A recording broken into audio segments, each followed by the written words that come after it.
Good evening, everyone. My name is David Ellwood, and I want to welcome you here to the John F. Kennedy Jr. Forum at the Harvard Kennedy School.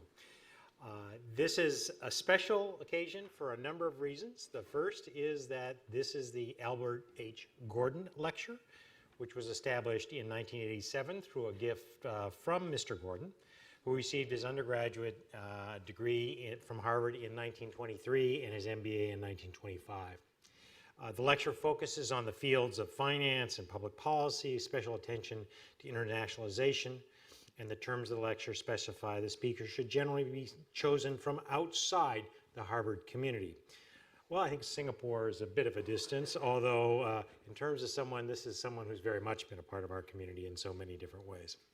I will definitely say that our speaker is a remarkable man. He's Kishore Mahbubani's career in public service spans government, academia, and exemplifies the commitment of advancing the greater good, spirit of innovation that we here strive for.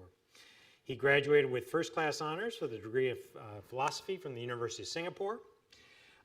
He then went to Delaware University in Canada, where he received a master's in philosophy and an honorary doctorate. He's also spent a year here as a fellow at the Center for International Affairs at Harvard University. Now, he entered his first part of his career was with the Singapore Foreign Service, where he served between 1971 to 2004. He's had postings in Cambodia, and he actually served during the war in Cambodia there, 1973 to 74.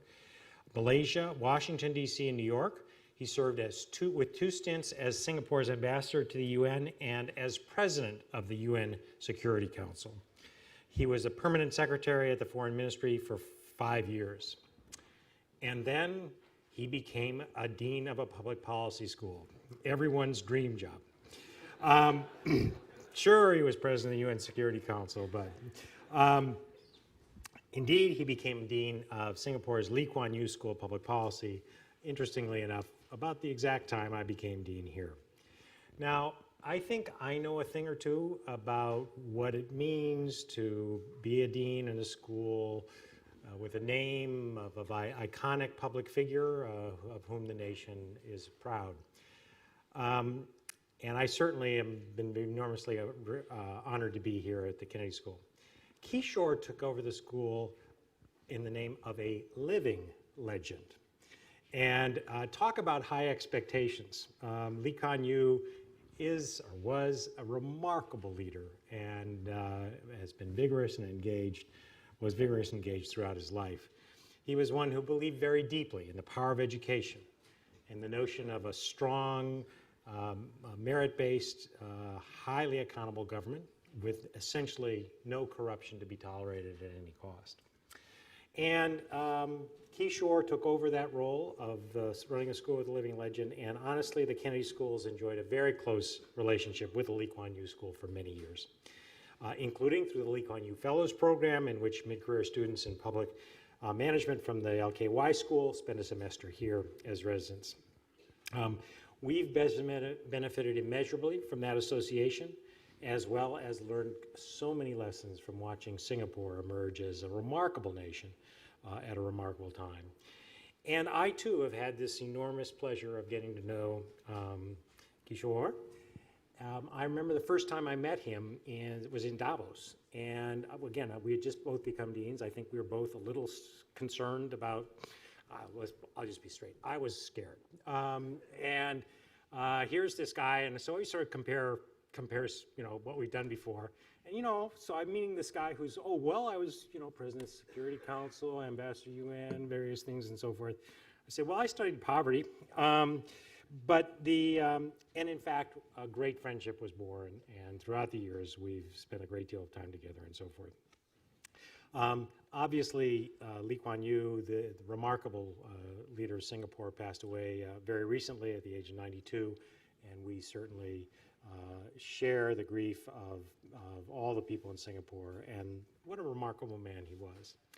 I would also just say that one of the things I comforted myself when we were meeting in that first time in Davos was, well, okay, but I'm going to lead the Kennedy School and so forth, and We'll just see what he does after he becomes dean.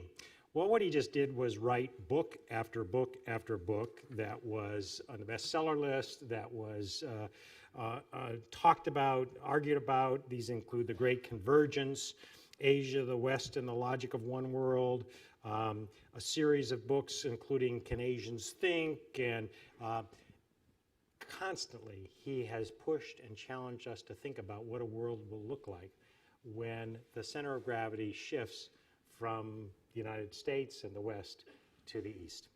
And indeed, now there's all kinds of talk about what's next for Singapore, and his forthcoming book here, Can Singapore Survive, is about it. It is no surprise that this man who's done so many remarkable things, both in running an institution and in his writings, was listed by the British Current Affairs magazine Prospect as one of the top 50 world thinkers in 2014, and he's won so many different awards I cannot mention them. But I think the simplest way to frame this is to indeed say Kishore is by far the best way to answer the question posed provocatively in your book, Can Asians Think? So with no further ado, Kishore Mahbubani.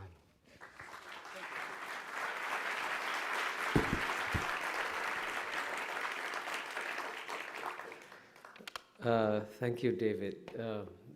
The trouble with having such a generous introduction like that is that after that, everything is downhill. The best I can do is sit down and keep quiet.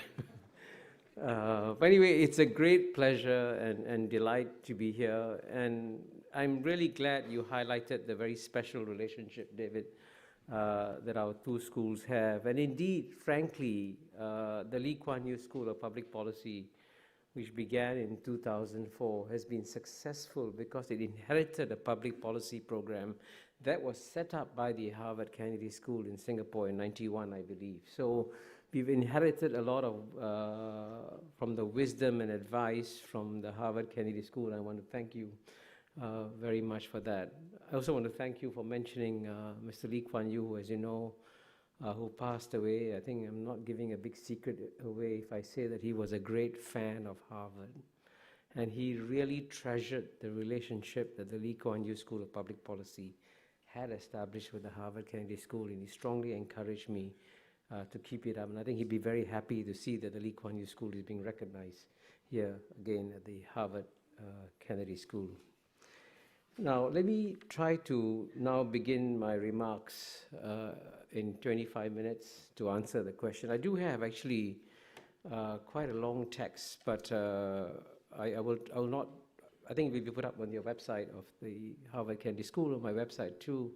What I'll give you is a kind of a summary of the lecture. But let me start at the beginning by saying that, you know, in America, I know you begin with a joke. Unfortunately, we Asians, we don't have jokes. I think the title of my next book will be Can Asians Joke? But I'm going to steal, frankly, literally, a joke that was told by one of my predecessors in this Albert A. Gordon series. His name was Richard Fisher. And this is how he began his lecture when he gave this Gordon lecture in 2009. He said, quote, "Yesterday morning as I got on the plane to fly up here, I turned to Nancy and I said," his wife Nancy, and said, "In your wildest dreams, do you ever envision me following in the footsteps of Mikhail Gorbachev, George H.W. Bush, David Rockefeller, and Ban Ki-moon in giving the Gordon lecture at the Kennedy School?" And Nancy replied, quote, "I hate to let you down, Richard, but after 35 years of marriage, you rarely appear in my wildest dreams." I think my wife who's here would say exactly the same thing. So anyway, to begin, you know, in the spirit of the, again, the Gordon lecture, who said we should talk about developments in the financial sphere, the way I'm going to deliver my remarks is that I'm going to first tell you 3 stories from the financial sector, and then later at the conclusion I'll explain to you why these 3 stories are important. And in terms of explaining and trying to answer the question, I'll first try to answer the question Of course, what are China's goals and aspirations as it tries to emerge and rise? Secondly, how has the relationship between the United States and China played a role in influencing the rise of China? And finally, try to make the point, and which is, I guess, the critical point I'm going to make at the very end, that how China behaves as number one will be very strongly influenced by how America behaves as number one. And that's why these three stories are important, and that's why I'll begin with them. The first story is about an event that happened at the height of the global financial crisis in 2008, 2009. And until that financial crisis came about, the Chinese were very happy that they had developed an interdependent relationship with the United States of America, so that while China relied on America to sell its exports and to buy its products, America in turn relied on China to buy U.S. Treasury bills and to make sure that the U.S. could continue to sell these Treasury bills overseas. So they both felt that, as Tom Friedman said in one of his columns, that they were joined at the hip in a mutually interdependent relationship. And indeed, I can tell you this, as a matter of fact, at the height of the crisis, when things looked really bad, the Bush administration actually sent an envoy to Beijing in 2008 and said, please continue buying US Treasury bills, because that's what we need to preserve global financial stability. And the Chinese were happy to do so, and I suspect the Chinese even felt a bit smug. See, the Americans depend on us. But then, lo and behold, about a month later, in a move that completely shocked the Chinese, the US Fed announced the first round of QE measures in November 2008. And as you know, with the QE measures, essentially the US could print money to buy US Treasury bills. And lo and behold, the Chinese said, what's happened to this interdependence? The Americans can just turn on the printing press and take away this dependence on China. And indeed, one commentator at Axel Merck said, the US is no longer focusing on the quality of its treasuries. In the past, Washington sought to promote a strong dollar through sound fiscal management. Today, however, policymakers are simply printing greenbacks.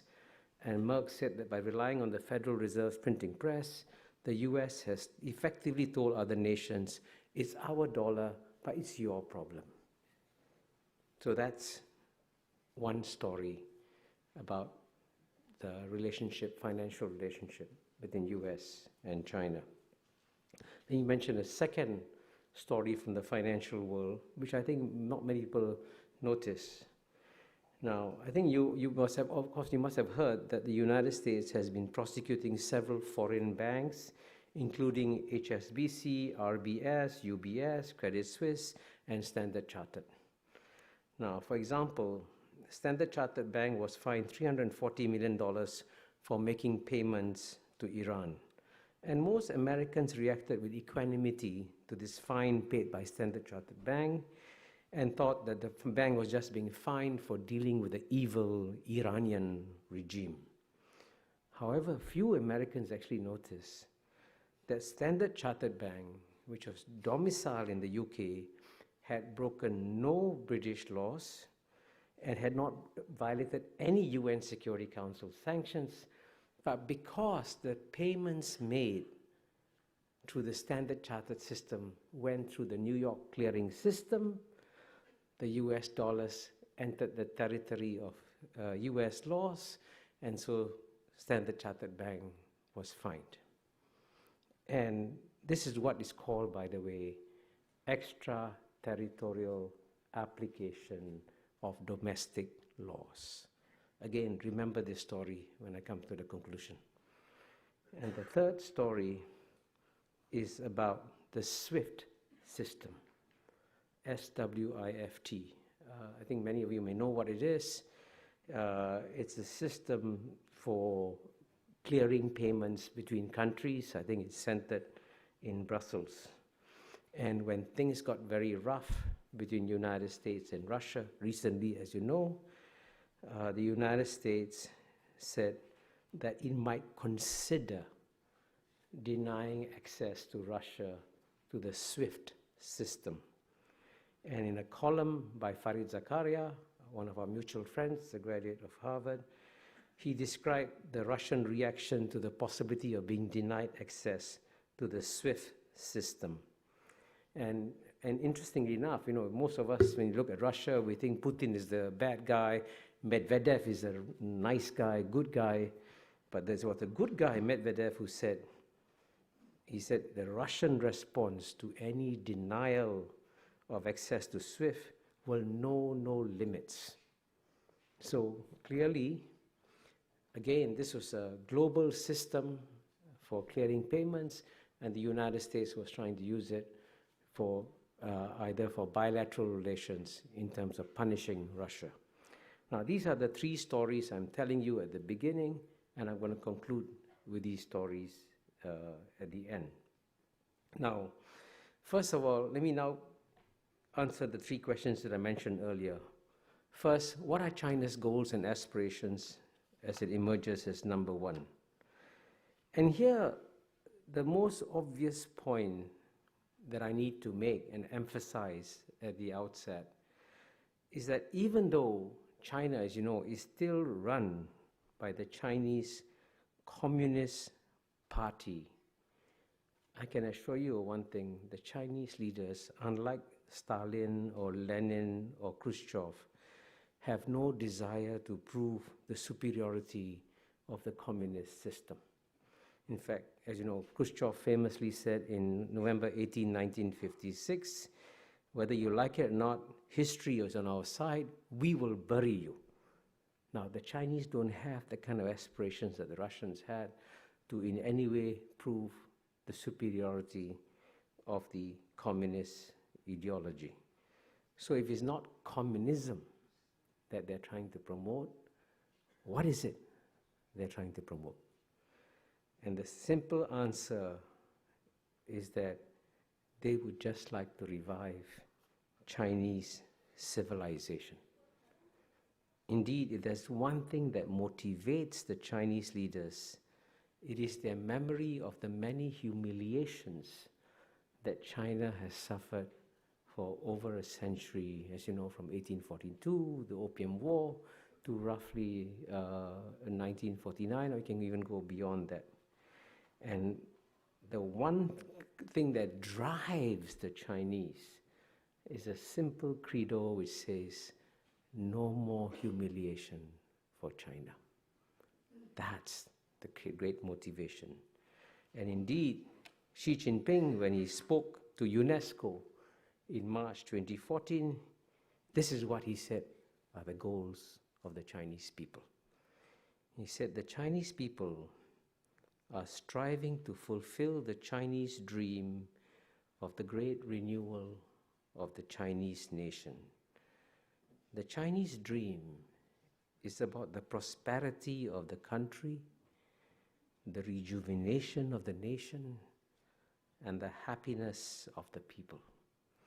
It reflects both the ideal of the Chinese people today and our time-honored tradition to seek constant progress.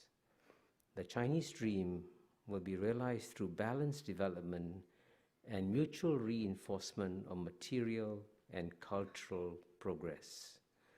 Without the continuation and development of civilization or the promotion and prosperity of culture, the Chinese dream will not come true, unquote. And I think in those few sentences, he brilliantly captured what is the heart of the aspirations of the Chinese people, to move away from an era of having been humiliated for a long time to an era where they once again feel proud about Chinese civilization and what it can accomplish.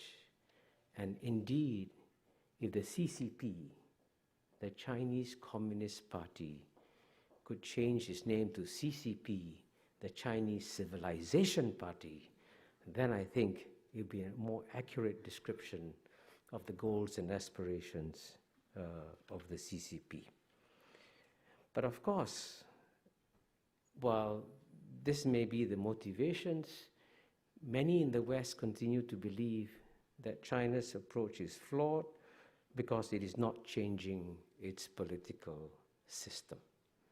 And you can read in, whatever, Wall Street Journal, New York Times, Economist, there's this constant belief that the best thing that can happen to China is to have a collapse of the Chinese Communist Party and have a democratic system. The one slightly provocative point I'm going to make here is be careful what you wish for. Because if the Chinese political system becomes more democratic, it could very well become far more nationalist and far more aggressive as a power. And the great paradox here is that the Chinese Communist Party is actually delivering a global public good by restraining Chinese nationalism. And if you didn't have a strong Chinese Communist Party in charge, you might actually get a more nationalist, a more assertive China. So I believe that it's actually in global interest to allow the Chinese Communist Party to evolve and change in its own way. And that way, I think we will have China that focuses on economic growth and focuses on strengthening its civilization.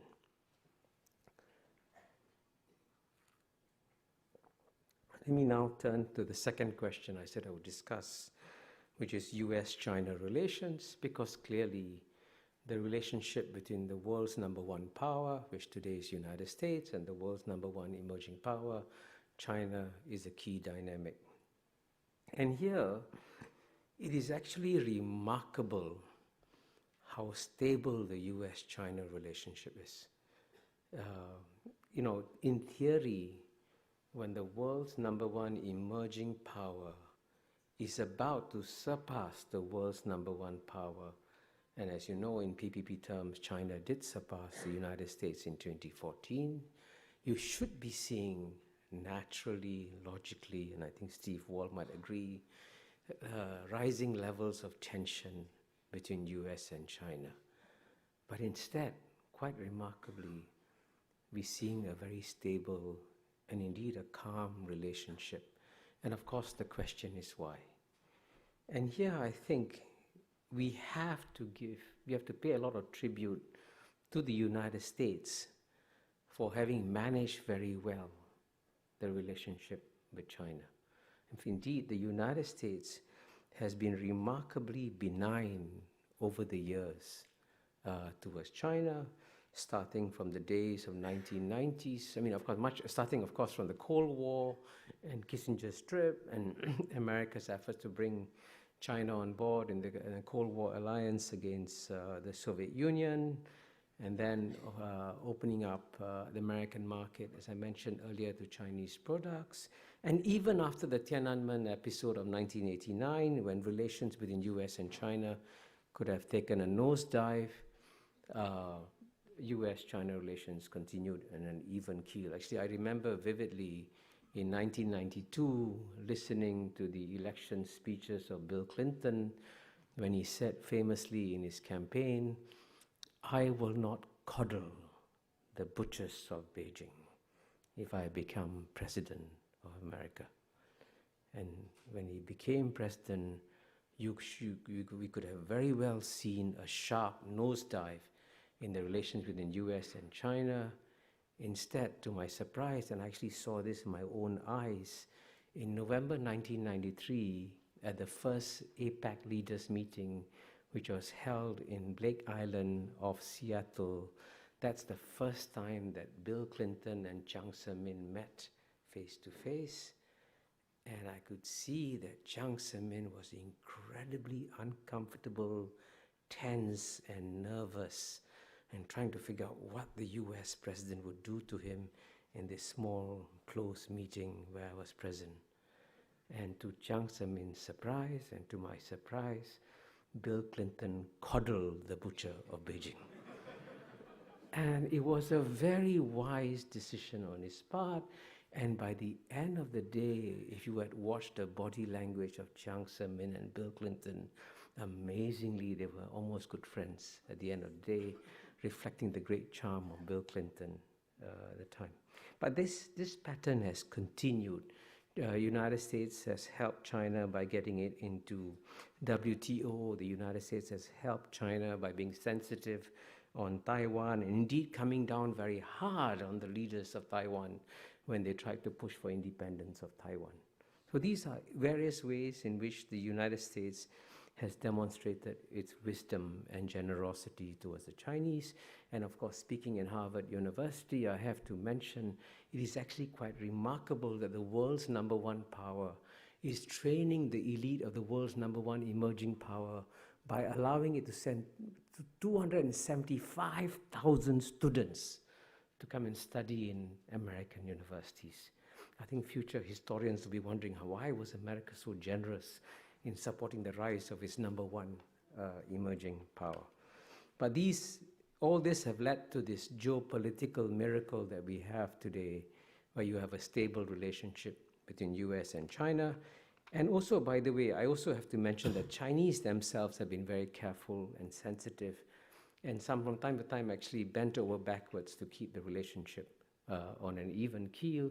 I was just in Belgrade literally 2 weeks ago, and it's the first time I've gone to a modern city and saw the results of bombing by NATO on skyscrapers. And of course, Belgrade is significant because, as you know, the Chinese embassy in Belgrade was bombed in 1999.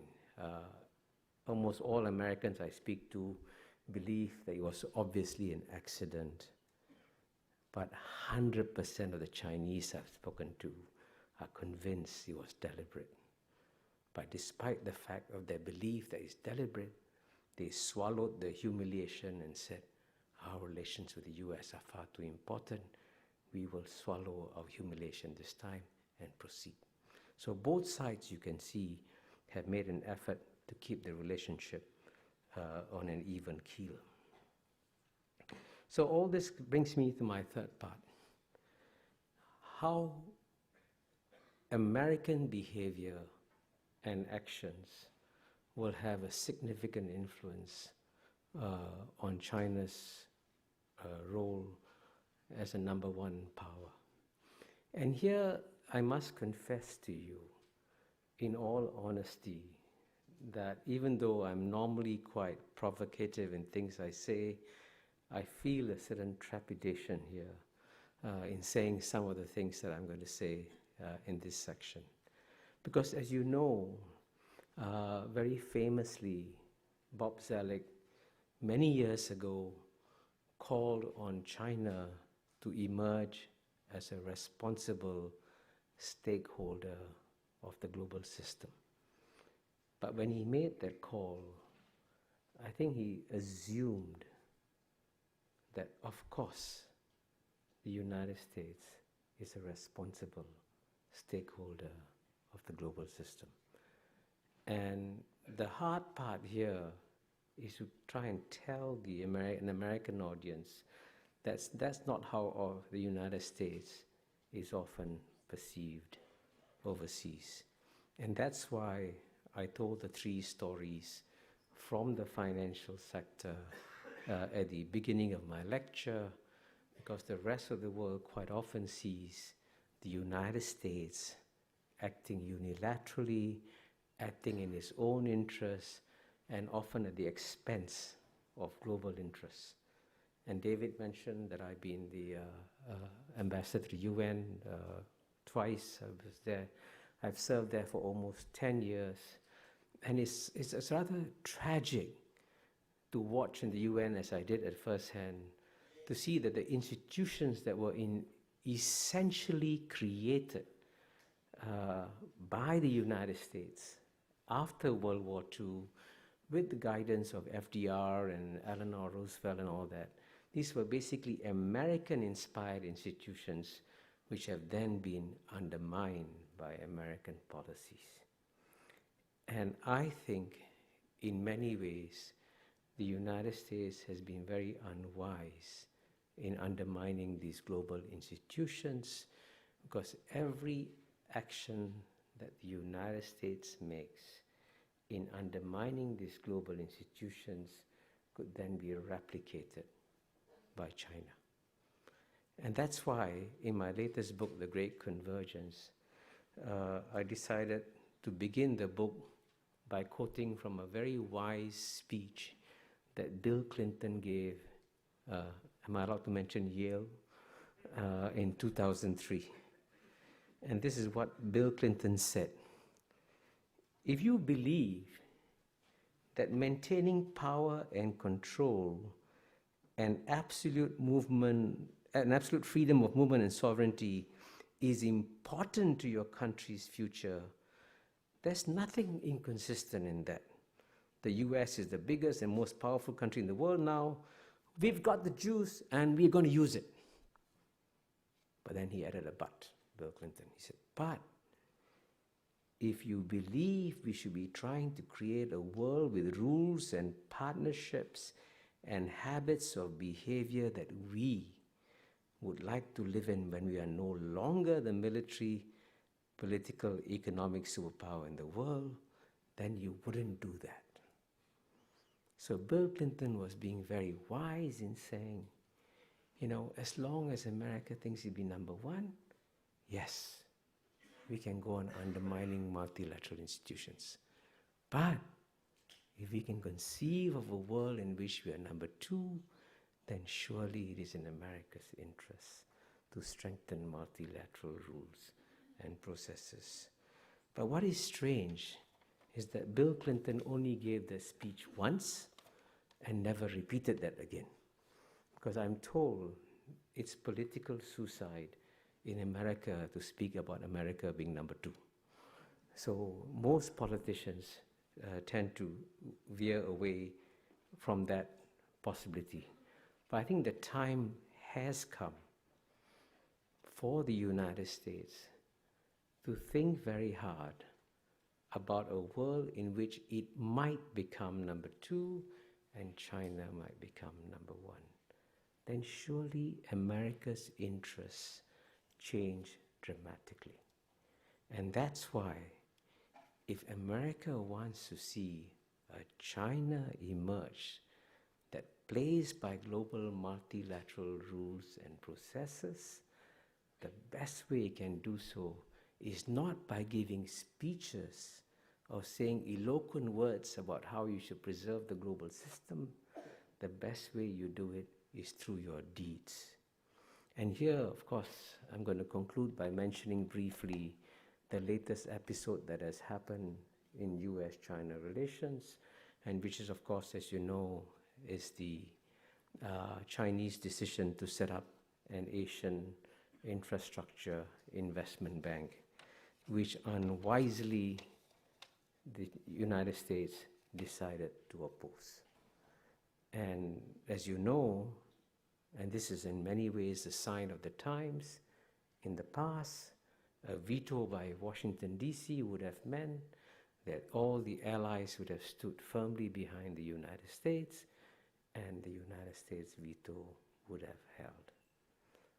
But even to my surprise, the first country to break that veto was the number one ally of the United States, which is the United Kingdom. And that's a sign of the times, that countries are now preparing for a world in which the United States will no longer be number one. So if you want to have that world to be a peaceful and orderly one, the time has therefore come for the United States to ask a very simple question. would the United States feel comfortable living in a world where China behaves just as America did when it was a sole superpower? Thank you.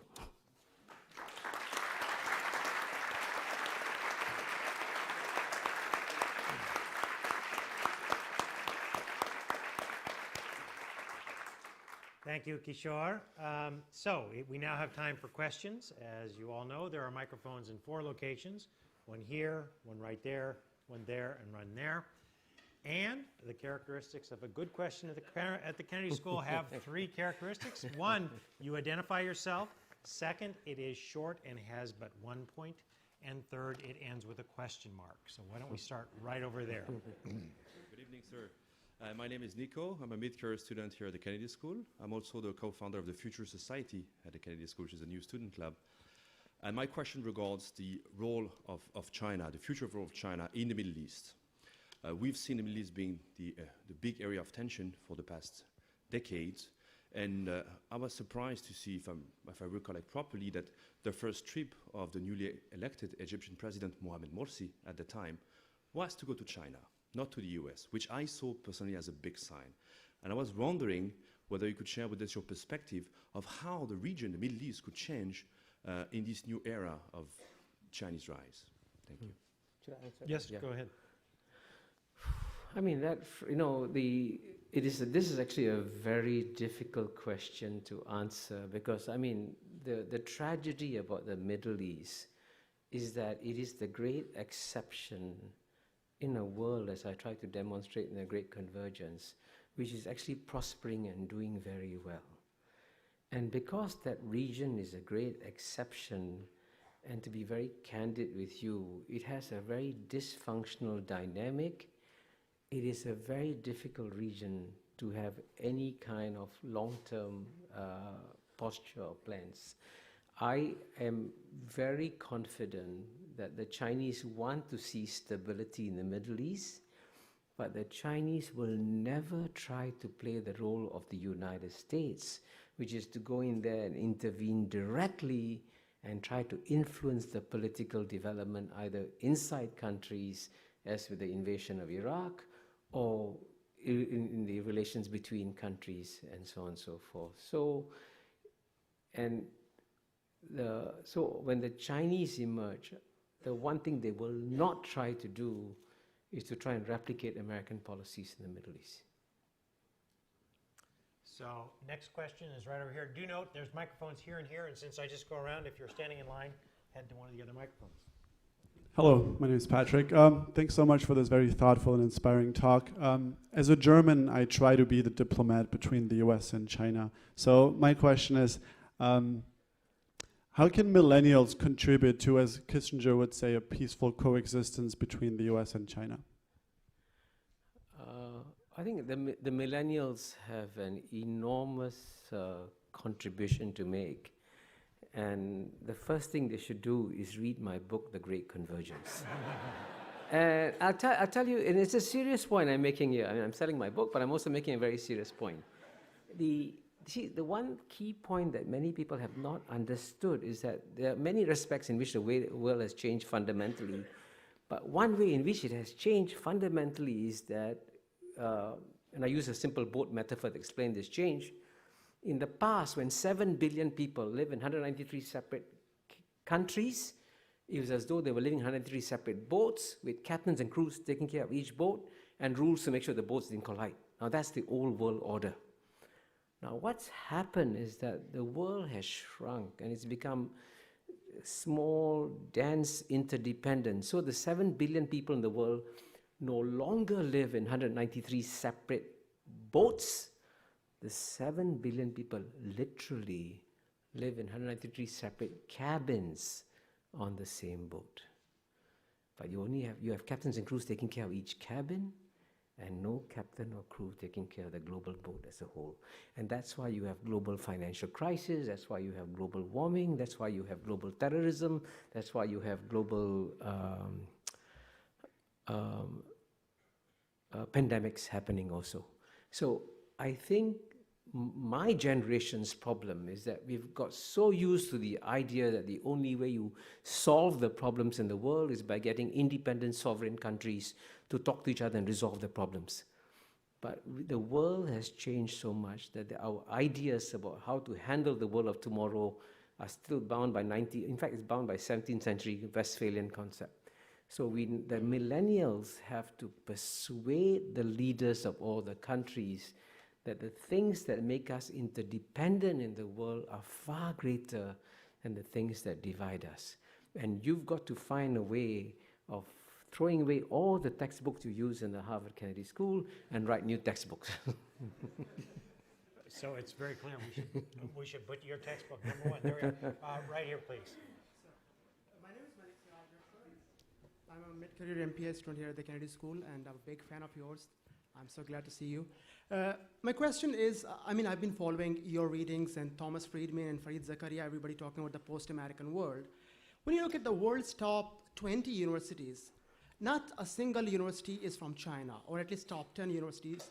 There's not one from China. You see, universities are not like stadiums that you're preparing for Olympic Games. It takes you 10 years to prepare stadiums. Like, look at institutions like Harvard or Yale, it has taken 300 years to establish institutions like Harvard. How is China planning to fill that gap of universities? Because like you so religiously talk about the power of higher education of institutions. So how is China going to address that issue if it's going to be the world #1 power when like not a single university from China ranks among the top 10 universities in the world? Yeah. Well, since there are lots, I see quite a few questions. If you don't mind, I'm going to give very short, quick answers. Firstly, I'm very pleased to inform you that I think about 2-3 weeks ago, the New York Institute for International Education, IIE, came out with a new book called Asia as the Next Higher Education Superpower. And the introductory essay was co-written by me and a fellow author, the provost. Please read that essay because it actually gives you a lot of data to talk about trend lines. Yes, it's true that the largest, the best universities in the world are still in America, and so it'll take some time, but the trend line is very powerful in terms of development of new universities, institutions of higher education, and so forth. But the second point, which is a very critical point that I need to make here, is that America has been remarkably generous to the world by training the elites of the world in American universities. And I always say that one reason why East Asia has defied all conventional wisdom and why East Asia remains peaceful is that the elites in East Asia, including the Japanese, the Koreans, the Chinese, the Taiwanese, the Indonesians, the Thais, the Singaporeans, and Malaysians, have all studied in American universities. And you know what happens? They use the same concepts, they understand each other, and they can get along with each other. Now, this is a remarkable contribution that American universities have made towards peace in East Asia that no one has fully recognized. So it's in fact good for the world that America retains the best universities as long as it continues to train the best minds from the rest of the world in these universities. Right up here. Thank you very much. My name is Peter Wu. I'm a junior at Harvard College. My question is, when China, or if China becomes #1, what is the future for Hong Kong and the future for Taiwan? Well, I think both will do very well. I mean, and for the simple reason that, there is what I call a rising tide of prosperity in the region. Now, they will have short-term political challenges. I mean, Hong Kong, unfortunately, never ever developed the art of managing and resolving political disputes and so on and so forth. So it's going through a painful learning phase. And the same way, I think in Taiwan also you might have short-term political problems, but by and large, both will remain more or less as autonomous economic entities benefiting from the growth of the region. And I want to emphasize, since I come from Singapore, and Singapore and Hong Kong are seen as competitors all the time, it is actually in Singapore's national interest to see Hong Kong thrive and succeed, because we need competition from another city-state, and therefore we can both do equally well. Right up here. Hi, my name is Chi, last name Jai. I work for the internal think tank unit of a large American company. Thank you for presenting a view that perhaps not to the sophisticated audience here at Kennedy School, but I think perhaps in the US in general, that is a little bit different. I follow non-Western, specifically Chinese press as well, and I think the point of view that you presented is quite normal from a non-Western press coverage point of view. But if we look at the average Western press and the public discourse here, and hence policy here, that point of view perhaps is odd. Just like you highlight with the Belgrade embassy bombing, we can actually have US and China looking at things from two totally different angles. So my question is, how do we bridge that public perception gap to then move toward more harmonious bilateral relations? Yeah, I mean, I must say that that's a very difficult question, because I think that as I get older, I get less and less surprised by things. It's quite normal. But one thing that's really surprised me is that, on the one hand, the United States has clearly the freest media in the world, the best financed newspapers, the best financed television stations in the world.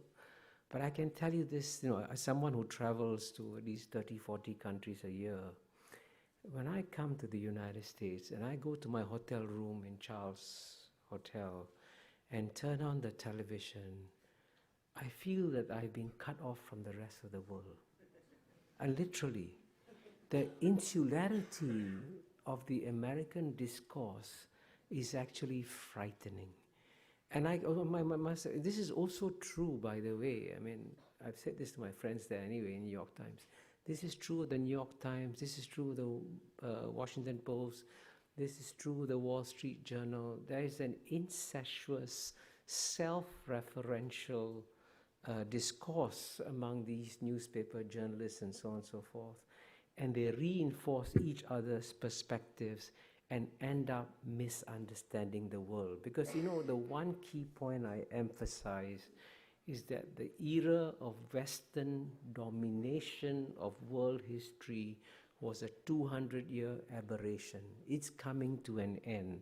And as a result of it, you've got to learn to understand non-Western perspectives in the world. And it's actually quite frightening that in many ways I find American intellectuals behind intellectuals, including in Serbia, where I just was, or Greece, or in Istanbul, because they are much more aware of what's happening in the world than most American intellectuals are.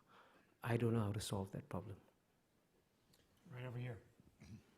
Thanks. My name is Ziad Raza. I'm a mid-career MPA candidate here, and also from Malaysia. So both Malaysia and Singapore and countries around East Asia have been benefiting greatly from the economic rise of China. We trade with China, we benefit from that. But there's also this specter of security.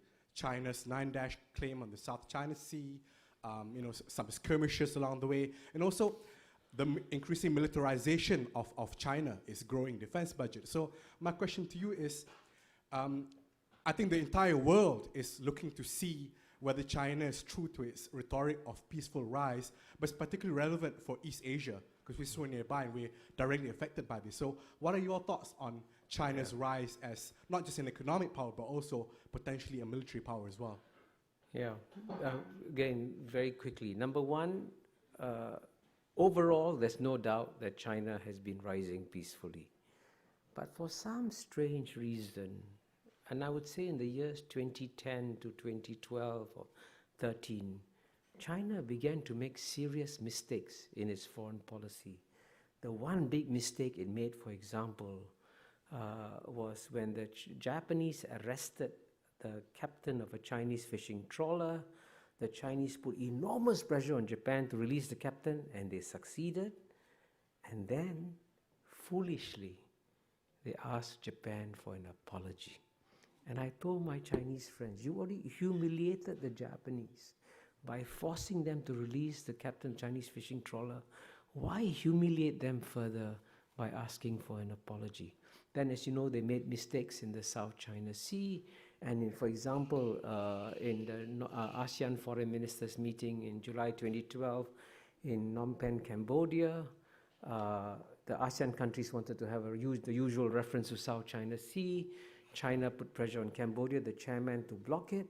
And then for the first time in 47 years, the ASEAN countries failed to produce their usual boring, long joint communique because of Chinese pressure. So they made serious mistakes. But what is astonishing to me is how quickly they learn from the mistakes.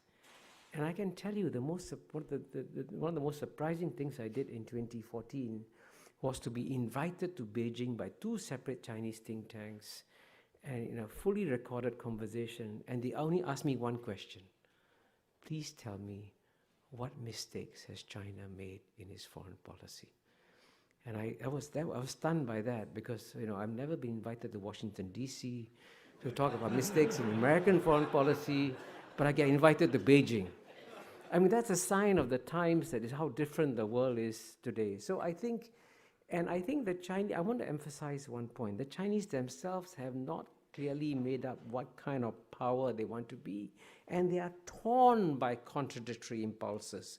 And that's how we react to them, how we act as a role model for them, that will make a huge difference. And here in the area of the military, I can tell you one key point I keep saying: it is now in America's national interest to stop aggressive naval patrolling 12 miles off China's shores, because if you do that 20 years from now, there'll be aggressive Chinese naval patrolling 12 miles off California shores. Let's not push for that.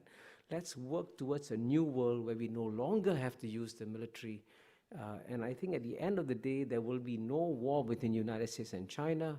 Why not gradually de-escalate the military competition? I think it can be done. Right over here. Thank you, David, and thank you, Kishore, for the great presentation. My name is Xin Chai Zhang. I'm from China. It's a great honor to have this opportunity to talk about, to ask questions. I'm the founder of my lab tea company, and my question is: you talk about Mr. Xi Jinping and talking about our purpose to revive our culture. So, what do you think is China's core culture, and how Chinese core culture can contribute to the world, and what we can learn from other civilizations through this process? Thank you very much. Well, I suspect there are many more experts in this room here on Chinese culture and civilization, but I can tell you that there are obviously many roots of wisdom in traditional Chinese culture. And I'm actually hoping that, if you look back over the longer history of China over the past 2,000 years or so, it's actually surprising how few military adventures the Chinese had overseas. And in general, they have actually, as you know, within the Chinese Confucian ethos, the guy who's a soldier is at the bottom of the value chain, right? So maybe developing an ethos in which the military is not so important is one possible thing that can emerge from Chinese culture and civilization. But you'll see things coming in many areas. For example, in the medical area, I think Chinese medicine will become more and more important. And just as, the Western medicine looks at the human body and tries to slice it up and looks at your kidney and looks at your liver and looks at your heart, the Chinese look at the whole system of the body and say, let's figure out the whole system. And I think in that sense, as Chinese medicine becomes, rejuvenates itself, it'll also make a development. So there are many other such places like this. Chinese poetry, Chinese painting, all that will come back in a much stronger way. So you will actually see, one of the happiest things I look forward to, for example, the next 20 years, is that there'll be not one, but many major Asian cultural renaissances taking place in the world. And one of them will be from China. Right up here. Thank you very much. Yeah. Hi, my name is Subin Kim. I'm a student at Harvard Law School. Thank you for coming to talk to us today. It was a great lecture. Some say AIIB is, in some sense, China's stepping stone towards possibly undermining US dollars position as a reserve currency and preparing itself as the new reserve currency for the world, or at least the competing alternative. I'm curious about your response to such arguments.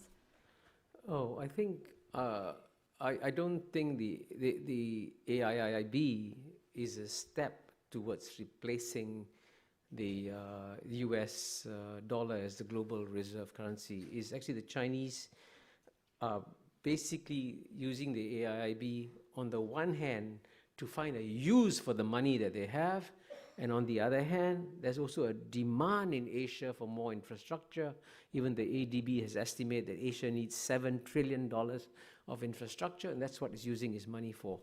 But at the same time, I do agree with you also that the Chinese have begun thinking about how long can they rely on the US dollar as the global reserve currency. Because traditionally, the reserve currency is always the reserve currency of the world's #1 economic power.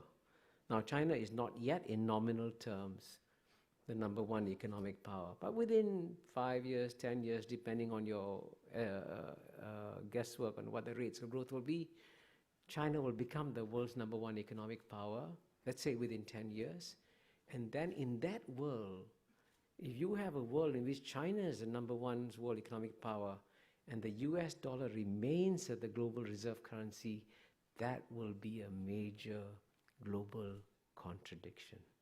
So it's actually better for us now to find a solution to that global contradiction before it becomes a big problem, because this will definitely be a big problem 10 years from now.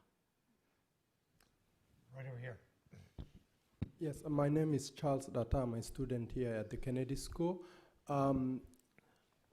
Arguably, in the era of US superpower, democracy could be argued as the main value that the US has been pushing around the world. How about when we imagine the day that China will be a superpower, what do you think will be the main agenda that will be pushed around the world? Okay, let me begin with the good news. They will not ask any country in the world to set up a communist party. I guarantee you that. I actually believe in the long run, China itself will eventually become a democracy. The destination is not in doubt. It's only the route and timing that you take. And I can tell you the Chinese learned so much from the collapse of the Soviet Communist Party, because the Soviet Union went overnight from a communist system to a democracy. The Russian economy imploded, became smaller than Belgium. Infant mortality rates went up, life expectancy came down, and the Chinese saw that and said, we don't want to see that in China. So they will not make an immediate transition towards democracy, but in the long run, I think they'll move in that direction. But unlike the United States of America, the Chinese do not believe in proselytizing their beliefs. They do not believe that you have to copy or emulate them to succeed. And they also believe that it is far better for people to admire and respect them for their deeds rather than to pay attention to their words. So in a sense, we will have a very different world when the world's #1 power in the world is no longer a missionary power in the world. Right over here. Technological institution down the river. My question is similar to the one that was just asked. I think your point is very well taken, that you learn how to behave when you're #1 by looking at the person who's now #1. We're good to our parents, so our children will take care of us in our old age. But how many years after China becomes #1 do you think there would be real press freedom, or artists would have freedom, or the Dalai Lama could come to Tibet? How will that ever really happen with the communist dynasty that you praise, which you can only get away with in Cambridge, by the way? Well, the question of freedom in China, I think, is a very critical question. I first went to China in 1980, and I arrived in Beijing. For a start, there were no skyscrapers. there were big roads, there were no cars, only bicycles. People at that time could not have the freedom to choose where to live, where to work, what to wear, you know. No, not any kind of personal freedom. Today, you go to China, the Chinese people can choose where to live, where to work, what to study, what to wear, where to go. And you know, when I first went to China in 1980, there wasn't a single Chinese tourist leaving China. Last year, 100 million Chinese went overseas freely. And 100 million Chinese returned to China freely. Now, if there's no freedom in China, if China was this despotic, oppressive state, would 100 million Chinese come back to China? So clearly there has been an explosion of personal freedoms in China on a scale that the Chinese people haven't experienced, right? Now, you mentioned difficult things like the Dalai Lama. And I agree with you that China should deal with the Dalai Lama. But isn't it shocking that the United States of America, which is the world's freest society in many ways, actually prevented some Islamic scholars from coming to teach in American universities barely 10 years ago? That's shocking. So, and all I can say to you is, no country is perfect. Every country has got to learn to improve itself. Kishore, I want to take advantage of my position here to ask you a question that no one else has seemed to ask, but since you asked it rhetorically yourself, is after Lee Kuan Yew, can Singapore survive? You know, my favorite answer is buy the book. No, I did.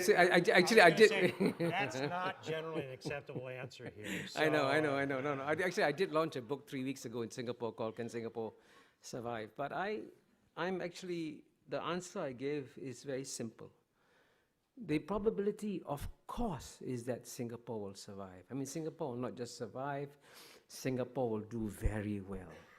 Because, you know, Mr. Lee Kuan Yew and the founding leaders of Singapore created some of the strongest institutions in the world in some areas. The quality of mind of the Singapore civil service, I think, is number one in the world. The quality of mind of the Singapore judiciary is also probably number one in the world. The quality of the Singapore military is probably among the top 10 in the world. Singapore's education system is already ranked among the top 3 or 4 in the world. We have the world's best airport, the world's best functioning port. So we have created a whole ecosystem of excellence in Singapore. And with that ecosystem of excellence, Singapore is poised to take advantage of a major historical opportunity that is coming its way, because just as London served the European century and New York served the American century, the one city in all of Asia that is comfortable with all the major civilizations in Asia, with Chinese civilization, with Indian civilization, with Islamic civilization, and also Western civilization, is Singapore. So Singapore is going to become the New York of the Asian century.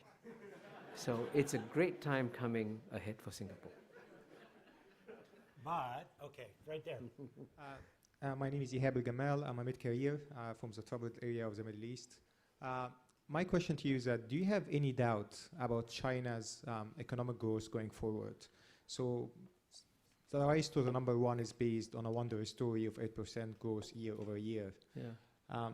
Demographically, there's a lot of challenges in the economy. Do you see this story really continuing to become the nominal number one in the world?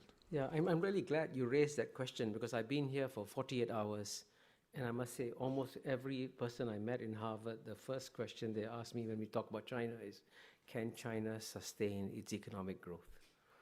And of course, it's possible that there could be a massive slowdown in China. They could go to grow at 3-4% or whatever. So that's possible.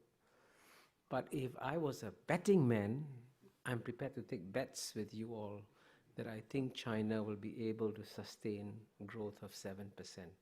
Now, there's a very good reason why the Chinese have decided to slow down their economic growth, because they are now shifting from one model of economic growth to another model of economic growth. They used to rely a lot on export-led growth. They can no longer do that because they're no longer the big markets in the West that they can rely on. They're trying to switch to an internal consumption-led growth. And it takes time to do that. And if you are running a fast train around a corner, it's best to slow down and do that. And secondly, if you look at the amount of investments that China has put in, the infrastructure, the world-class infrastructure that China has built in their ports, airports, roads, rail, and so on and so forth, that kind of world-class infrastructure reaps dividends. Plus, the Chinese Communist Party is in many ways one of the most meritocratic organizations in the world, and the quality of mind of key Chinese policymakers has never been as good as it is today. Now, if you have a government staffed by remarkably good minds, taking advantage of a world-class infrastructure, I would say the possibility of maintaining good growth is there. And within Asia, by the way, China is big, but even the Chinese are 1.3 billion people, but in all of Asia, there are 3.4 billion people. That market is becoming more integrated too. So that you'll also benefit from the integration of that region. So there are many other sources of growth apart from the export-led growth that they had in the past. So if I was a betting man, I would say they can sustain the 7% growth. All right, I'm afraid we have time for just 2 more questions right there. Hi, my name is Jack Mulhern. I'm a former tour guide at the John F. Kennedy Presidential Library. I just had a quick question. One thing, it's a great honor to have you here, first of all. But I attended the law school about 6 months ago, and Tommy Koh, the U.S. ambassador to Singapore, he posited a theory that 11 times one country has always been on top, and they've always, in the history of humanity, been superseded by the country in number 2. I'm just wondering if this is inevitable due to what I've noticed China's doing. They're buying factories in Indiana that are producing rare earth elements that we need for our cell phones and our F-14 and F-16 fighter jets and so forth. And I'm not saying that they're not benign. I'm just saying that this is what's happening. And so I'm wondering it's an inevitability that the country who's always number 2 supersedes the country that's now economically number 1. Well, I'm not. Tommy Koh, by the way, is a Singapore ambassador, former Singapore ambassador to the U.S., a brilliant guy. In fact, I succeeded him as ambassador to the UN. I would say, of course, it's never inevitable that the number 2 will overtake number 1. As you know, Japan was supposed to overtake, and I see that Professor Ezra Vogel has left, but he wrote the famous book saying Japan is number 1, and the Japanese never became number 1. That happens from time to time. And it's conceivable that China will not become number 1. It's conceivable. But, the probability is very clear that, if you have a country with a population of 1.3 billion people, China, and a country of 300 million people, United States, if the average Chinese can perform at 25% the level of the average American, China will have a bigger economy.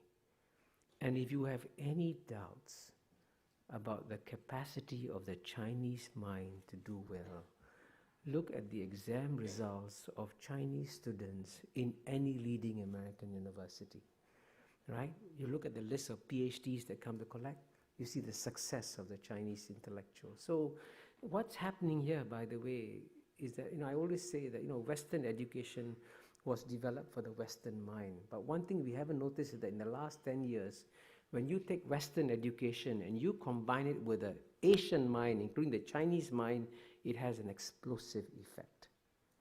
So the Asians are thriving with Western education, And inevitably, this is going to fuel the rise of China in a big way.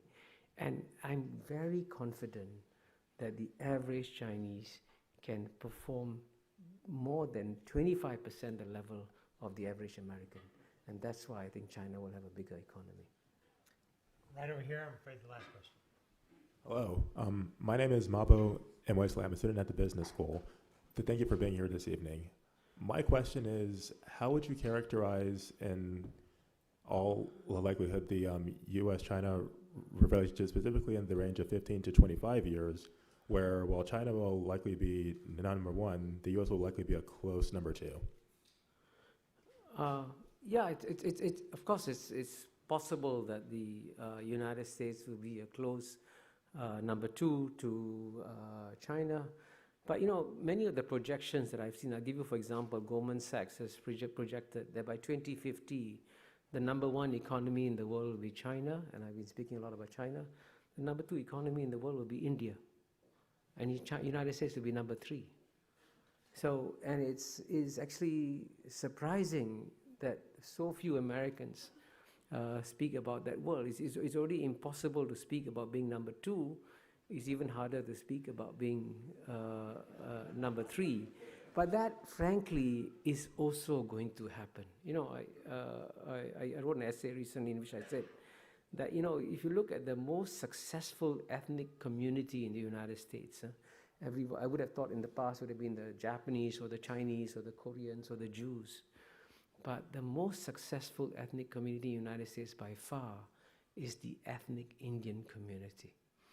And if you look at one statistic, if the average Indian in India can achieve half the per capita income of the average Indian in America, India's GNP would not be 2 trillion, but 25 trillion. And if you go to India, as I do, the sense of optimism about the future is phenomenal. So I've been talking a lot about China, China, China, but there's actually another bigger Asian story. There's also India and other states that are doing very well. So in that world of tomorrow, it is just by sheer mathematical logic. The amount of space that 300 million Americans have carved out for themselves, politically, economically, when they represent less than 5% of the world's population, has been phenomenal, has been exceptional. But it cannot carry on because the rest of the world has stopped underperforming. And if they start performing normally, and America will continue to remain a strong, dynamic, successful country, but its relative share of the global GNP can only shrink. Dean Mahbubani, thank you so much. It's been very nice.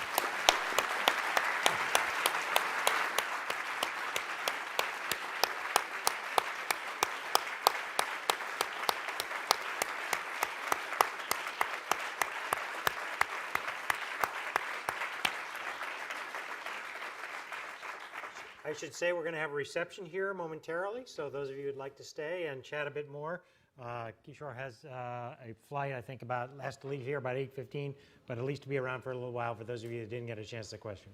Thanks again.